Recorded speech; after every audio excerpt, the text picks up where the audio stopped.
ဇလန်းအစမှာစနစ်ကတန်ရှင်းသူကြီးတစ်စိတ်10နှစ်ခုကိုပေးတယ်ဒါပေမဲ့ကျွန်တော်ရွေးလို့ရတာတခုပဲကျန်တာတွေကဂုံတဲ့အမှတ်တွေလိုသေးတယ်စဉ်းစားပြီးတော့မြင်းတစိတ်ကိုရွေးလိုက်တယ်ပထမဆုံးစိတ်ကူးကဒီစွမ်းအားကိုသုံးပြီးခစ်တစ်ကဘာမှာဒန္တာရီဆရာဝန်ဖြစ်ဖို့ပဲအရန်ကောင်းမယ်ထင်တယ်ဒါပေမဲ့စဉ်းစားလေလေဒီအကြံကမှားနေတယ်လို့ခံစားရလေပဲခစ်တစ်မှာတဘာဝလုံစွမ်းအားတွေပြဖို့ဆိုတာတေချာပေါက်အနေနဲ့များတဲ့ကံကောင်းတာကစနစ်ကရှေ့ခစ်ကဘာကိုတကားဖွင့်ပေးလိုက်တယ်အဲ့ဒီအခါစိတ်ကူးတစ်ခုပေါ်လာတဲ့ခစ်တစ်မှာလက်ချီနှောင်ခံနေရမယ့်အစာရှေ့ခစ်ကိုတွားပြီးနတ်ဖရာအဖြစ်တရုတ်ဆောင်ကဂုံတဲ့အမှတ်တွေစုမယ်ဒါမှအစီအစဉ်ကြတယ်ဒါနဲ့ချက်ချင်းဆိုသလိုတကားကိုဖျက်လိုက်တယ်မျက်လုံးဖွင့်ကြည့်တော့ရှေ့ခေတ်တောနက်ကြီးတဲ့ရောက်နေတယ်အဝေးကြီးမှန်ပြောင်းထုတ်ပြီးဝင်းကျင်ကိုစစ်ဆေးတယ်အနီးနားမှာရွာလေးတစ်ရွာတွေ့ရတဲ့အကောင်းဆုံးပဲဒါပေမဲ့ဒီလိုပဲလမ်းလျှောက်သွားလို့မဖြစ်ဘူးနတ်ဖရာဆိုတာမိမိကိုယ်ကိုဂုံယူဝင်ကြွားစွာထားရမယ်လူသားတွေကိုယ်တိုင်ရှာလာမှဖြစ်မယ်ကျူတင်ထုတ်ပိုးထားတဲ့ရေခဲ6ဘူးတွေကိုဖွင့်လိုက်တယ်အခိုးငွေတွေတောင်ထိပ်တစ်လျှောက်ဖုံးလွှမ်းသွားတယ်ပြီးတော့မီအားကောင်းပလတ်စတစ်မီကိုဖွင့်လိုက်တယ်အလင်းတန်းဖြူကြီးကတောင်ထိပ်ကနေကောင်းကင်စီကိုတန်းထိုးသွားတယ်အောက်ဖက် Blade for ရွာမှာရွာသူကြီး Oldred ကဝမ်းနဲ့ကြေကွဲနေတယ်ဒီရွာကအေဂျင့်တဲ့ရွာလေးဖြစ်ခဲ့ပေမဲ့လွန်ခဲ့တဲ့10ရက်ကျော်လောက်ကကက်ယောဂဆိုင်လာတယ်။ Aldred ရဲ့ခမည်းကရွာထဲမှာအပညာတက်ဆုံးပဲကျေးဇူးပြုပြီးတခုခုစဉ်းစားပေးပါကျွန်တော်သမီး Lily ကိုကယ်ပါလို့မူဆိုဘရန်ကဒူးထောက်မှုကျွေးနေတယ်။သူသမီး Lily ရဲ့အရေးပြားကခရမ်းရောင်ပြောင်းနေပြီးချွေးရည်ဆူနေကအသက်ရှင်ဖို့ခဲရင်းနေတဲ့ကက်ယောဂအတွက်ဆေးမရှိဘူး။နတ်ဖျားအစစ်စင်းတက်လာမှသာမျှော်လင့်ချက်ရှိမယ်။ဒီအချိန်မှာပဲတောင်ဝေးဝေးကနေအလင်းတန်းတစ်ခုလင်းလက်လာပြီးလူတိုင်းငေးမောသွားတယ် Aldred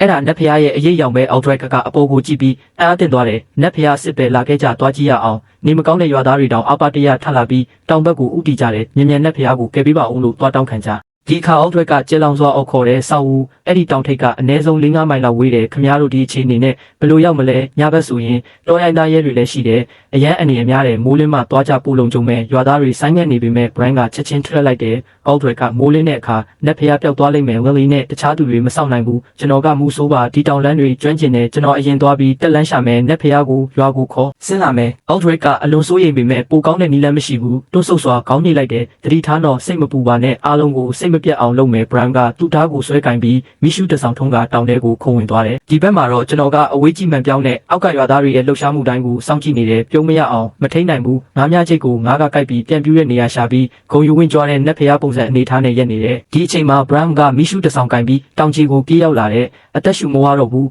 ဒါပေမဲ့အတိအကျအဲ့ဒီအချိန်မှာပဲဆူရှာပြီးထိုးဖောက်တဲ့ဝန်ပုတ်လွေအော်တန်ကညဘက်ကိုဖြတ်သွားတယ်ဝန်ပုတ်လွေတဒါစင်ကျော်ကတစ်ပင်တွေကြားကခုံထွက်လာတယ်ကျွန်တော်စောင့်နေတယ်ဒါပေမဲ့တောင်ပေါ်ကိုဘယ်သူမှမတက်လာဘူးရင်ထဲမှာတခုခုထိတ်လန့်သွားတယ်တခုခုမှားနေသလားဒေါက်တာလေးရင်ကိုဆွဲထုတ်ပြီးတောင်ဆောင်ကိုပြန်တန်းလွတ်လိုက်တယ်မြင်ကွင်းကကျွန်တော်ကိုတုံလို့စေတယ် Brian ကတောင်တဝက်မှာဝိုင်းရန်ခံထားရပြီးဝန်ပုတ်လွေတွေကဘက်ပေါင်းစုံကလှည့်ပတ်နေတယ်သူ့မှာထွက်ပြေးစရာနေရာမရှိဘူးဒါကိုတင်းတင်းကင်ပြီးသူ့မျက်နှာမှာအားလုံးပျက်စီးသွားပြီဆိုတဲ့အမှုအရာဒါဆိုတဲ့ဒီလူတောင်ထဲမှာတည်သွားရင်ကျွန်တော်အစီအစဉ်တစ်ခုလုံးပြတ်သွားမယ်သူ့မိရှုတဆောင်လဲငိမ့်သွားပြီးသူ့အရေးပြမှာချစ်ရရရှိနေတဲ့အနီးကပ်လာတဲ့ဝန်ပုလွေတွေကိုငေးကြည့်ရင်သူ့စိတ်ထဲမှာအပြစ်ရှိတယ်လို့ခံစားရတယ်။ Lily အဖေကမင်းကိုစိတ်ပြတ်သွားပြီးနောက်ဆုံးတစ်ချိန်တိုက်ခိုက်ဖို့စိတ်တက်ခိုင်မှနေချိန်မှာပဲညဘက်ကိုဖြတ်သွားတဲ့ခြေလောင်နဲ့ပောက်ကွဲတံတစ်ခုထွက်ပေါ်လာတယ်။ဝန်ပုလွေအုပ်ကြီးရဲ့ခေါင်းဆောင်ကဦးကောင်းပောက်ကွဲသွားတယ်။ကြံတဲ့ဝန်ပုလွေတွေကထိတ်လန့်တကြားဆုတ်ခွာသွားကြတယ်ဒါနတ်ဖျားရဲ့တကူလာခဏအကြာမှာအဖြူရောင်ဝတ်ရုံဝတ်ပုဂ္ဂိုလ်တယောက်မျိုးကိုတွေကြားကထွက်လာပြီးထူးဆန်းတဲ့တန်လန့်တစ်ခုကိုကင်ထားတယ်။ရိုင်းဆိုင်တဲ့သားရဲတွေငါနေမြေမှာတတိရှိရလားနှောက်ယှက်ဖို့ဝန်ပုလွေတွေကတုံးလောက်သွားပေမဲ့လုံးဝဆုတ်ခွာမသွားသေးဘူး။ချီတုံချတုံနဲ့ကျွန်တော်ကိုအကဲခတ်နေတော့ပဲတွန်းဆုတ်မနေတော့ပဲလန်ဒန်ကိုပြန်ရောက်လိုက်တယ်နောက်တစ်ခါပောက်ကွဲတံနောက်တစ်ကြောင်တွေးနေလိုက်ဝန်ပလွေတကောင်နေရာမှာပဲလဲကျသွားတယ်ဝန်ပလွေအုပ်လုံးလုံးဝပြိုကွဲသွားပြီ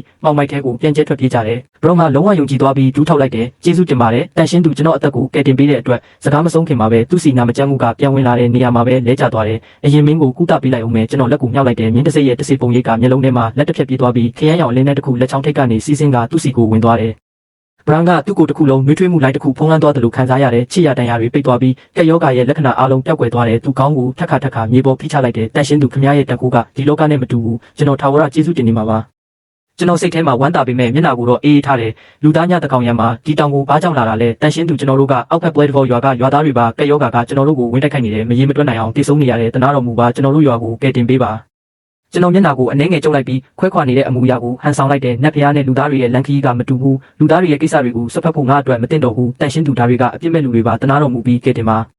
ကျွန်တော်ဒီလောက်ဆွဲထုတ်ထားတာလုံလောက်ပြီလို့ဆုံးဖြတ်လိုက်တဲ့ဝေးယုံတွေကိုလက်လိုက်ပြီးငွေဖြူရောင်စီးလုံးတစ်လုံးထုတ်လိုက်တယ်ဒါကငါတန်ခိုးနဲ့ချက်လုပ်ထားတဲ့ကက်ယောဂပျောက်စီးလုံးပဲရေထဲမှာဖြောပြီးရွာသားတိုင်းကိုတောက်ခိုင်းပါကက်ယောဂကိုပျောက်ကင်းစေလိမ့်မယ်တန်ရှင်းသူကျွန်တော်ခမည်းရဲ့အမိန့်ကိုအတိအကျလိုက်နာပါမယ်